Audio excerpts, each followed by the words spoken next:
শহীদের রক্তের আকাঙ্ক্ষা নিরপেক্ষ ভোটের মাধ্যমে সত্যিকার গণতান্ত্রিক ও রাজনৈতিক সরকার গঠিত হবে বলে মন্তব্য করেছেন কক্সবাজার ১ আসনের বিএনপির প্রার্থী সালাউদ্দিন আহমেদ। বিকেলে জেলা রিটার্নিং অফিসার ও জেলা প্রশাসক কার্যালয়ের সামনে সাংবাদিকদের তিনি একথা বলেন। এ সময় জনগণ ভোটের অধিকার প্রয়োগ করার জন্য উন্মুখ হয়ে আছে মন্তব্য করে তিনি বলেন, ভোটের সুষ্ঠু পরিবেশ বজায় রাখার জন্য দলীয় নেতাকর্মীদের সক্রিয় থাকতে হবে। নির্বাচন কমিশন ও সরকারকে ভোটের মাঠে সবার জন্য সমান সুযোগ নিশ্চিত করতে হবে।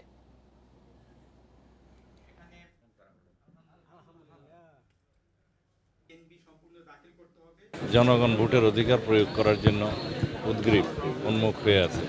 সেই পরিবেশটা আমাদেরকে বহাল রাখতে হবে।